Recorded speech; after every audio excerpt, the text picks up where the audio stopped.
kebenarannya meluruskan jalanku. Tujuan hidup semakin nyata karena terang-Mu Tuhan. Bersama Dia ku tak akan tersesat. Firman-Mu Tuhan yang telah menuntun kakiku. Shalom, selamat pagi Bapak Ibu Saudara yang dikasihi Tuhan. Kembali berjumpa dengan saya dalam program BAS, Baca Alkitab Setiap Hari. Firman Tuhan sangat penting bagi kita, karena firman Tuhan itu adalah pegangan dalam kehidupan kita. Firman Tuhan yang mengubah kita, menguatkan kita setiap saat. Oleh karena itu pagi hari ini Bapak Ibu Saudara yang kasih Tuhan, kembali kita akan membaca kebenaran firman Tuhan. Mari buka hati kita untuk diisi oleh kebenaran firman Tuhan. Apapun yang kita kerjakan sepanjang hari ini, terlebih dahulu kita diisi dengan kebenaran firman Tuhan, agar kita mampu berjalan di dalam setiap apapun yang kita hadapi saat ini. Oleh karena itu, mari persiapkan hati kita Bapak Ibu, kita akan membaca firman Tuhan pagi hari ini. Mari kita satukan hati kita berdoa. Tidak henti-hentinya kami mengucap syukur kepadamu Tuhan, karena Engkau terlalu baik dalam hidup kami. Pagi ini kami mendapat kekuatan baru dari Tuhan. Bahkan nafas kehidupan kami terima daripada Tuhan. Sungguh kami katakan Kau baik bagi kami Tuhan. Kasih-Mu selalu baru bagi kami. Bapa yang baik, pagi ini kembali kami akan membaca kebenaran firman-Mu. Kerinduan kami biarlah Tuhan Kau memberkati firman-Mu pada pagi hari ini.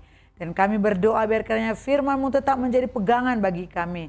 Firman-Mu lah kekuatan kami. Firman-Mu lah menjadi panutan kami ya Tuhan. Oleh karena itu, mari Bapa pagi hari ini, sebelum kami melakukan segala aktivitas kami mau terlebih dahulu diisi firman-Mu. Karena firman-Mu yang akan menuntun setiap langkah kami. Terpuji nama-Mu Tuhan, kami buka hati kami untuk membaca dan mendengarkan firman-Mu pada saat pagi hari ini. Dalam nama Yesus kami terima firman-Mu. Haleluya. Amin. Saudara yang dikasihi Tuhan, pagi hari ini mari sama-sama kita buka Alkitab kita. Pembacaan pagi hari ini akan dimulai pada Kejadian 39 dan akan berakhir pada Kejadian 41. Bagi Bapak Ibu yang boleh bersama-sama dengan saya membuka Alkitab saudara, sama-sama kita akan mengikuti pembacaan ini. Dan bagi Bapak Ibu Saudara sahabat amazing yang sedang dalam perjalanan melakukan kegiatan aktivitas saudara, mari dengarkan kebenaran firman Tuhan pada pagi hari ini. Kita mulai pembacaan daripada Kejadian 39. Yusuf di rumah Potifar. Adapun Yusuf telah dibawa ke Mesir, dan Potifar, seorang Mesir pegawai istana Firaun, kepala pengawal raja, membeli dia dari tangan orang Ismail yang telah membawa dia ke situ. Tetapi Tuhan menyertai Yusuf, sehingga menjadi seorang yang selalu berhasil dalam pekerjaannya. Maka tinggallah ia di rumah tuannya, orang Mesir itu. Setelah dilihat oleh tuannya bahwa Yusuf disertai Tuhan, dan bahwa Tuhan membuat berhasil segala sesuatu yang dikerjakannya, maka Yusuf mendapat kasih tuannya, dan ia boleh melayani dia. Kepada Yusuf diberikannya kuasa atas rumahnya, atas segala miliknya diserahkannya pada kekuasaan Yusuf. Sejak ia memberikan kuasa dalam rumahnya dan atas segala miliknya kepada Yusuf, Tuhan memberkati rumah orang Mesir itu karena Yusuf. Sehingga berkat Tuhan ada atas segala miliknya, baik yang di rumah maupun yang di ladang. Segala miliknya diserahkannya pada kekuasaan Yusuf. Dan dengan bantuan Yusuf, ia tidak usah lagi mengatur apa-apapun selain dari makanannya sendiri. Adapun Yusuf itu manis sikapnya dan elok parasnya. Selang beberapa waktu, istri tuannya memandang Yusuf dengan berahi. Lalu katanya, "Marilah tidur dengan aku." Tetapi Yusuf menolak dan berkata kepada istri tuannya itu, "Dengan bantuanku, tuanku itu tidak lagi mengatur apa yang ada di rumah ini. Dan ia telah menyerahkan segala miliknya pada kekuasaanku. Bahkan di rumah ini ia tidak lebih besar kuasanya daripadaku. Dan tiada yang tidak diserahkannya kepadaku selain daripada engkau, sebab engkau istrinya. Bagaimanakah mungkin aku melakukan kejahatan yang besar ini dan berbuat dosa terhadap Allah?" Walaupun dari hari ke hari perempuan itu membujuk Yusuf, Yusuf tidak mendengarkan bujukannya itu dan untuk tidur di sisinya. dan bersetubuh dengan dia. Pada suatu hari masuklah Yusuf ke dalam rumah untuk melakukan pekerjaannya, sedang dari seisi rumah itu seorang pun tidak ada di rumah. Lalu perempuan itu memegang baju Yusuf sambil berkata, "Marilah tidur dengan aku." Tetapi Yusuf meninggalkan bajunya di tangan perempuan itu dan berlari keluar. Ketika dilihat perempuan itu bahwa Yusuf meninggalkan bajunya dalam tangannya dan telah lari keluar, dipanggilnyalah seisi rumah itu. Lalu katanya kepada mereka, "Lihat, dibawanya kemari seorang Ibrani, supaya orang ini dapat mempermainkan kita. Orang ini mendekati aku untuk tidur dengan aku, tetapi aku berteriak-teriak dengan suara keras. Dan ketika didengarnya bahwa aku berteriak sekeras-kerasnya, ditinggalkannya lah bajunya padaku, lalu ia lari keluar. Juga ditaruhnya baju Yusuf itu di sisinya sampai tuan rumah pulang." Perkataan itu juga lah yang diceritakan perempuan itu kepada Potifar. Katanya, "Hamba orang Ibrani yang kau bawa kemari itu datang kepadaku untuk mempermainkan aku. Tetapi ketika aku berteriak sekeras-kerasnya, ditinggalkannya bajunya padaku, lalu ia lari keluar." Baru saja didengar oleh tuannya perkataan yang diceritakan istrinya kepadanya, "Begitulah aku diperlakukan oleh hambamu itu," maka bangkitlah amarahnya. Lalu Yusuf ditangkap oleh tuannya dan dimasukkan ke dalam penjara, tempat tahanan-tahanan raja dikurung. Demikianlah Yusuf dipenjarakan di sana. Tetapi Tuhan menyertai Yusuf dan melimpahkan kasih setianya kepadanya dan membuat Yusuf kesayangan bagi kepala penjara itu. Sebab itu kepala penjara mempercayakan semua tahanan dalam penjara itu kepada Yusuf, dan segala pekerjaan yang harus dilakukan di situ dialah yang mengurusnya. Dan kepala penjara tidak mencampuri segala yang dipercayakan kepada Yusuf, karena Tuhan menyertai dia dan apa yang dikerjakannya dibuat Tuhan berhasil. Kejadian 40, mimpi juru minuman dan juru roti.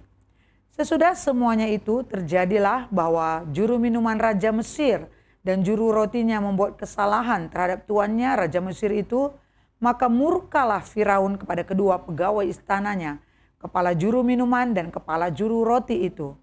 Ia menahan mereka dalam rumah kepala pengawal raja, dalam penjara tempat Yusuf dikurung. Kepala pengawal raja menempatkan Yusuf bersama-sama dengan mereka untuk melayani mereka.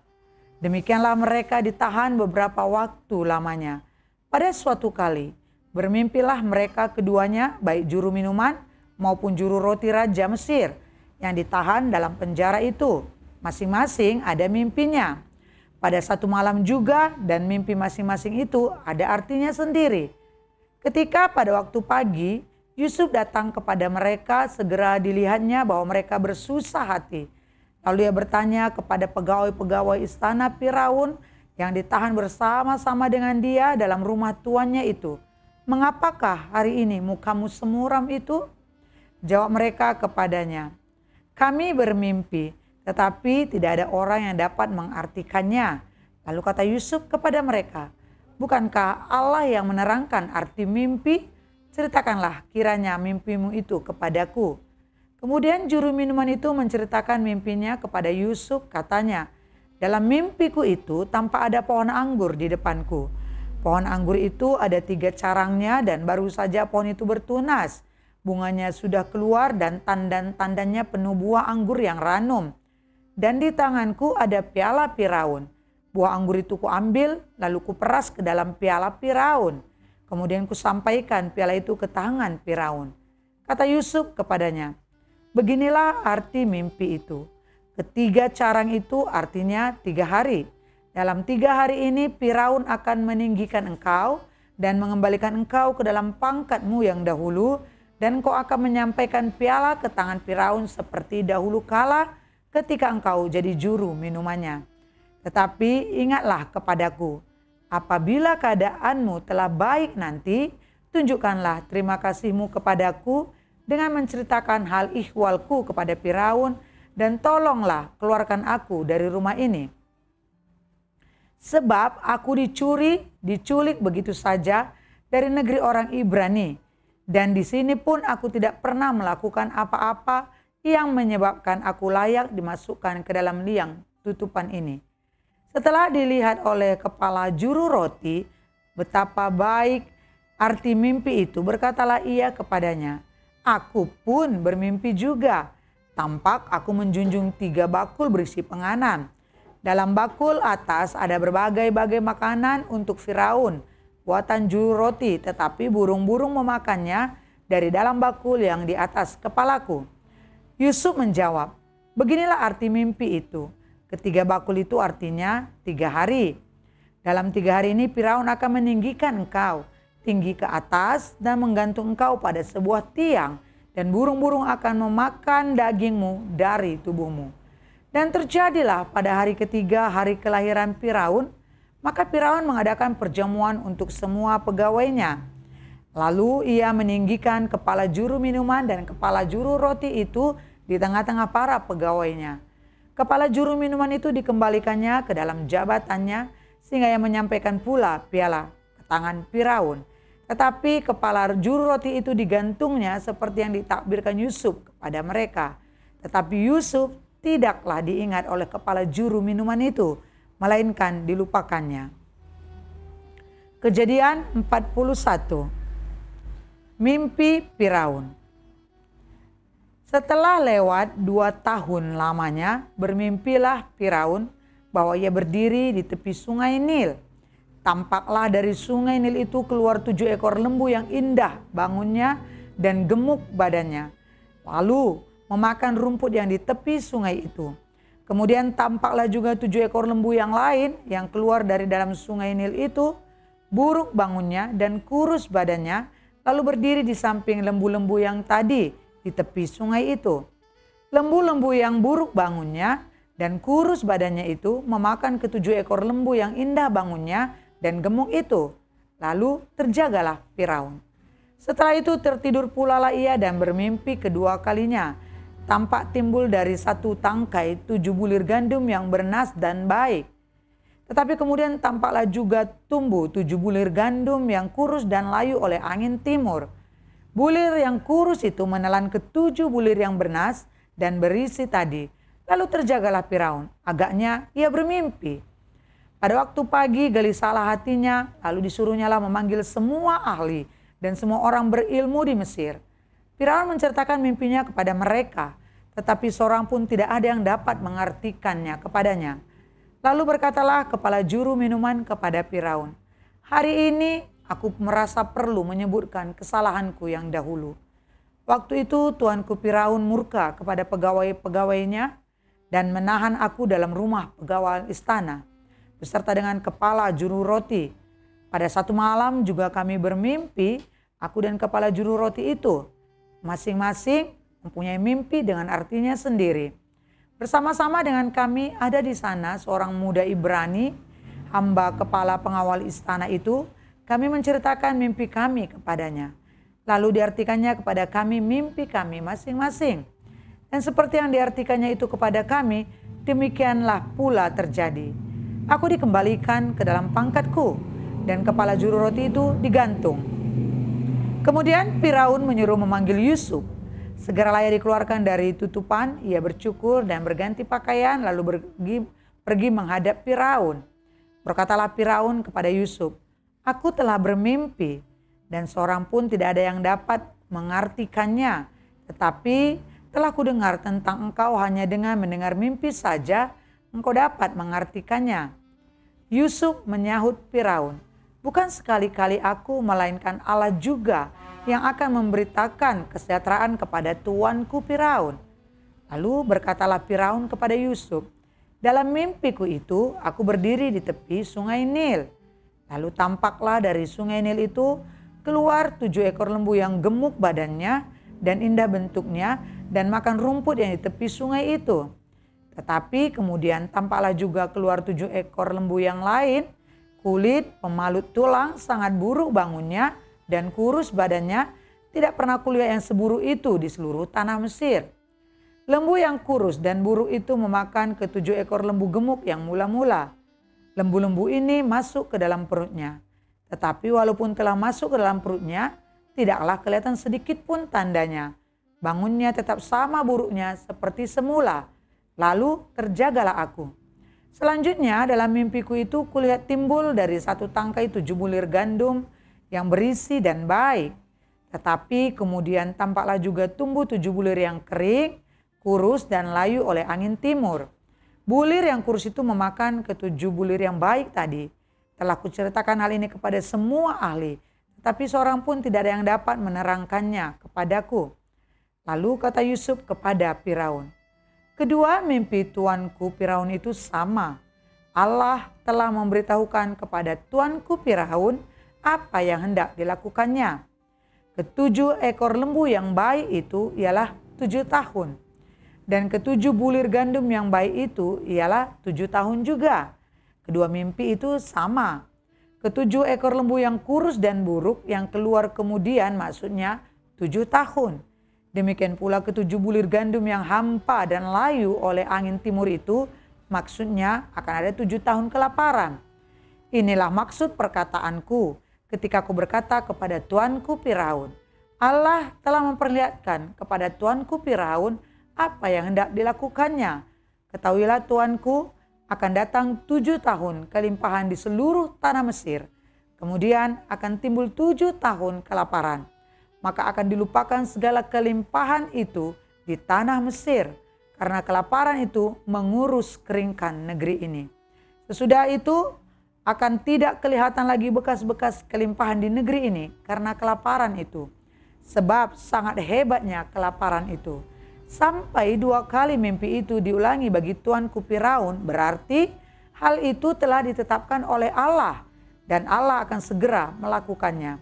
Oleh sebab itu, baiklah tuanku Firaun mencari seorang yang berakal budi dan bijaksana dan mengangkatnya menjadi kuasa atas tanah Mesir.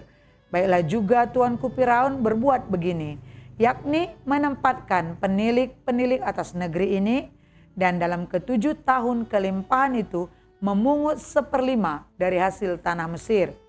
Mereka harus mengumpulkan segala bahan makanan dalam tahun-tahun baik yang akan datang ini dan di bawah kuasa tuanku Firaun menimbun gandum di kota-kota sebagai bahan makanan serta menyimpannya.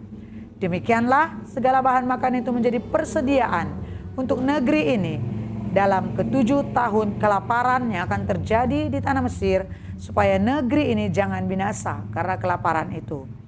Yusuf di Mesir sebagai penguasa. Usul itu dipandang baik oleh Firaun dan oleh semua pegawainya. Lalu berkatalah Firaun kepada para pegawainya, mungkinkah kita mendapat orang seperti ini? Seorang yang penuh dengan roh Allah, kata Firaun kepada Yusuf, oleh karena Allah telah memberitahukan semuanya ini kepadamu, tidakkah ada orang yang demikian berakal budi dan bijaksana seperti engkau? Engkaulah menjadi kuasa atas istanaku, dan kepada perintahmu seluruh rakyatku akan taat. Hanya takhta inilah kelebihanku daripadamu. Selanjutnya Firaun berkata kepada Yusuf, dengan ini aku melantik engkau menjadi kuasa atas seluruh tanah Mesir. Sesudah itu Firaun menanggalkan cincin materainya dari jarinya dan mengenakannya pada jari Yusuf. Dipakaikannya lah kepada Yusuf pakaian daripada kain halus dan digantungkannya kalung emas pada lehernya. Lalu Firaun menyuruh menaikkan Yusuf ke dalam keretanya yang kedua dan berserulah orang di hadapan Yusuf, hormat, demikianlah Yusuf dilantik oleh Firaun menjadi kuasa atas seluruh tanah Mesir. Berkatalah Firaun kepada Yusuf, akulah Firaun, tetapi dengan tidak setahumu seorang pun tidak boleh bergerak di seluruh tanah Mesir. Lalu Firaun menamai Yusuf Zafnat Paaneah serta memberikan Asnat anak Potifera imam di On kepadanya menjadi istrinya. Demikianlah Yusuf muncul sebagai kuasa atas seluruh tanah Mesir. Yusuf berumur 30 tahun ketika ia menghadap Firaun, raja Mesir itu. Maka pergilah Yusuf dari depan Firaun, lalu dikelilinginya seluruh tanah Mesir.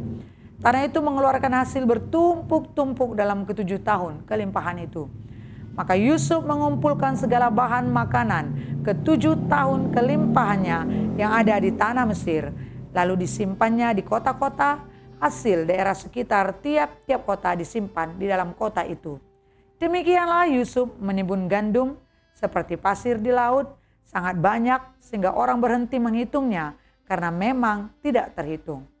Sebelum datang tahun kelaparan itu, lahirlah bagi Yusuf 2 orang anak laki-laki yang dilahirkan oleh Asnat, anak Potipera, imam di On. Yusuf memberi nama Manasye kepada anak sulungnya itu sebab katanya, Allah telah membuat aku lupa sama sekali kepada kesukaranku dan kepada rumah bapakku. Dan kepada anaknya yang kedua diberi nama Efraim. Sebab katanya, Allah membuat aku mendapat anak dalam negeri kesengsaraanku. Setelah lewat ke-7 tahun kelimpahan yang ada di tanah Mesir itu, mulailah datang 7 tahun kelaparan seperti yang telah dikatakan Yusuf, dalam segala negeri ada kelaparan, tetapi di seluruh negeri Mesir ada roti. Ketika seluruh negeri Mesir menderita kelaparan dan rakyat berteriak meminta roti kepada Firaun, berkatalah Firaun kepada semua orang Mesir, pergilah kepada Yusuf, perbuatlah apa yang akan dikatakannya kepadamu. Kelaparan itu merajalela di seluruh bumi. Maka Yusuf membuka segala lumbung dan menjual gandum kepada orang Mesir. Sebab makin hebat kelaparan itu di tanah Mesir. Juga dari seluruh bumi datanglah orang ke Mesir untuk membeli gandum dari Yusuf. Sebab hebat kelaparan di seluruh bumi. Haleluya, kita sudah membaca kebenaran firman Tuhan pada pagi hari ini, Bapak Ibu Saudara yang dikasihi Tuhan. Dan firman Tuhan pagi hari ini saya percaya ada sesuatu yang Tuhan taruh di hati kita ketika kita membaca kebenaran firman Tuhan ini. Tuhan ingin kita belajar dari Yusuf, orang yang jujur, yang beretika baik. Dan itu yang Tuhan inginkan dari kita agar sebagai anak-anak Tuhan kita hidup dalam kejujuran, kita hidup dalam kedisiplinan, kita hidup taat. Dan dimanapun kita berada kita memiliki karakter dan etika yang baik. Karena itu akan mencerminkan kehidupan Kristus dalam hidup kita. Oleh karena itu firman Tuhan pagi hari ini kita terus berdoa agar kita bisa menjadi pribadi seperti Yusuf yang lebih mengandalkan Tuhan dalam segala perkara, tidak mengandalkan kekuatannya, selalu meminta kepada Tuhan apa yang harus dia lakukan karena dia tahu Tuhan adalah penasihat ajaib dalam hidupnya. Demikian juga kita, biarlah kita senantiasa meminta selalu hikmat kepada Tuhan. Biarlah Roh Kudus selalu mengajari kita apa yang harus kita lakukan agar kita tidak salah langkah. Firman pagi hari ini sungguh memberkati kita. Oleh karena itu mari kita berdoa buat firman ini. Terima kasih buat firman-Mu pada pagi hari ini Tuhan. Terima kasih kami boleh membaca firman-Mu. Dan kami tahu di dalam firman-Mu selalu ada kekuatan baru bagi kami. Di dalam firman-Mu Engkau memulihkan kami. Di dalam firman-Mu Engkau menyegarkan jiwa kami Tuhan. Dalam firman-Mu Engkau membuka pikiran kami. Dan Engkau akan memberikan pemikiran-pemikiran yang luar biasa. Pemikiran-pemikiran yang baik bagi kami. Terima kasih buat firman-Mu pagi hari ini. Berkati firman-Mu pagi hari ini Tuhan. Bahkan setiap anak-anak-Mu pemirsa Amazing Ministry. Saudara-saudara kami yang bisa mengikuti pembacaan firman pada pagi hari ini. Dimanapun mereka berada, berkat-Mu, kasih setia-Mu, penyertaan-Mu ada bagi mereka. Terus kami berdoa Tuhan kepada mereka. Kalau saat ini mereka di dalam kesesakan, Allah lah yang membebaskan mereka. Kalau saat ini mereka Tuhan dalam penyakit dan kelemahan, Allah kami yang luar biasa, Raja di atas segala raja, tabib segala tabib, dokter segala dokter sanggup menyembuhkan dan memulihkan mereka. Di dalam nama Yesus kami katakan, sembuhlah mereka. Kesembuhan menjadi bagian mereka. Terima kasih Tuhan bagi anak-anak Tuhan, sahabat Amazing yang saat ini Tuhan, yang sedang berjalan menuju dalam kegelapan. Tangan Tuhan akan menarik mereka kembali, membawa mereka kepada terang-Mu yang ajaib. Ada cahaya yang terang yang akan mengubahkan hidup mereka dan bersaksi bahwa Tuhan yang kami sembah satu-satunya jalan kebenaran. Terima kasih Bapa, terima kasih Tuhan Yesus. Seluruh aspek kehidupan kami serahkan ke dalam tangan-Mu. Apapun yang kami lakukan hari ini, apapun yang dikerjakan tangan kami percaya dan kami imani, semuanya akan Tuhan buat berhasil. Kaki kami melangkah kemanapun kaki kami melangkah, ada jejak anugerah Allah di sana. Perkataan kami, hati kami, pikiran kami, semuanya berfokus kepada Tuhan. Sehingga hidup kami terus berjalan sesuai dengan rel kebenaran firman Tuhan. Sertai kami pagi hari ini Tuhan. Tolong kami pagi hari ini Tuhan. Biar kiranya semua apapun rencana kami mendahulukan Allah atas rencana kami. Terima kasih buat firman-Mu Tuhan, terima kasih buat kasih sayang-Mu, terima kasih buat kebaikan-Mu. Dalam nama Yesus kami sudah membaca firman-Mu dan kami bersyukur buat firman-Mu. Haleluya, haleluya, amin. Terpujilah nama Tuhan. Bapak Ibu Saudara, kita sudah baca firman Tuhan. Dan jangan lupa besok kembali lagi kita pada pembacaan selanjutnya. Jangan pernah lemah, jangan pernah lelah, dan tetap semangat dalam pembacaan firman Tuhan ini.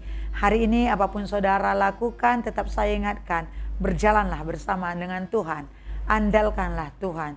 Jangan pernah mundur tapi tetap maju melangkah bersama dengan Tuhan. Ketika dalam proses apapun yang kita alami dan ketika kita mengatakan Tuhan Yesus baik dalam musim apapun dalam hidup kita, di sana Tuhan sedang bekerja. Tuhan tidak pernah diam, Dia sedang bekerja atas hidup kita. Selamat pagi Bapak Ibu Saudara semuanya. Selamat beraktivitas, terimalah berkat Tuhan pagi hari ini. Tuhan Yesus menyertai kita selamanya. Shalom.